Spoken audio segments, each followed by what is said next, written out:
Let's dive into the area there where you mentioned you were basically making 10 million a year and you were still living at home. So you talk about the grind and especially your videos. Not making. We were doing 10 million in revenue. Revenue, of course. We were making $1.5 million, 2 million. Yeah, of course. Yeah. And people do that distinction online all the time. 10 million. It's like, no, you're not putting 10 million in your pocket, right? Yeah. And dude, it's for your business as well, right? It's the hardest type of business, D2C, or else whether it's true fulfillment. It is the hardest. There's so much shit going on. It's physical products, right? But about that grind phase, you made videos about that, and I really appreciate those videos because people see their final rep, they see the glasses, if you see the watch, they think, fuck it, it's easy. Talk me through, like, specifically around that kind of grind phase that did you ever think you wouldn't get through it? That's a good way to put it. All the time. And I think I've almost come to enjoy it at this point. It's like does anything matter if you feel like you're just going to get it immediately?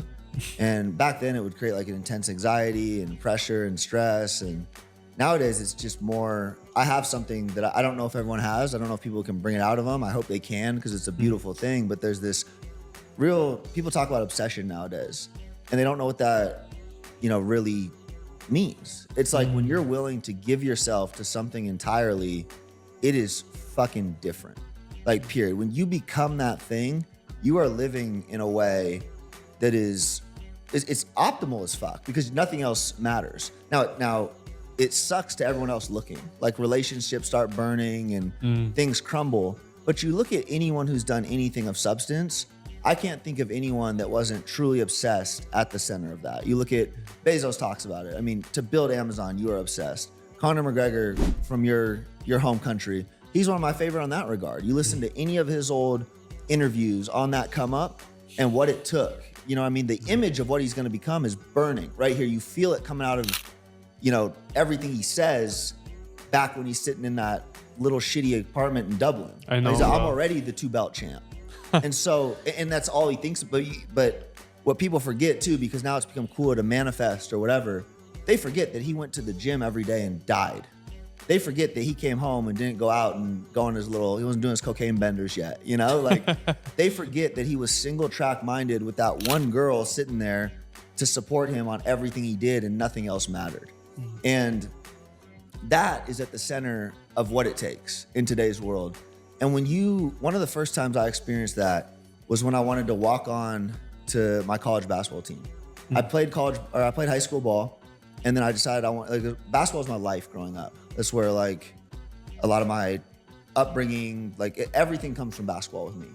And then after high school, I was so tired of it. I didn't want to play anymore. Took my freshman year off of college. I could have walked on maybe out of high school. Like they said, maybe we got a spot for you, but who knows? Sophomore year, I start coaching again at a high school, fall in love with the game again. I go, I have to play. From that moment, I had about a year and a half to prepare from the day the high school season ended until tryouts of the next year. I start pouring myself into that game like crazy. Again, like I went from partying to never touching alcohol to, I went from staying up late to sleeping in, being sure I could be up early to hit the weights. My wife supported me. I remember her still, like we'd go to the gym, she'd be rebounding balls for me. That was all we did. Like it was all we did. And midway through that journey, my college team that I'm trying to walk on for wins the D2 national championship, which is amazing, but it also made my likelihood of walking onto that team way less likely because now all of a sudden they can get any recruit they want in the entire country. And like, that's the place to be. I remember thinking that it was like midsummer and I'm like kind of heartbroken by all of it, but I'm like, I'm too far in this. All I can do is give everything and then I will be happy. And I found myself evolving. Like I started thinking like, oh, well, I need to get to know the players. I'm not going to make this team off talent alone. I need to be a zero effort pickup. Let me be around the coach more.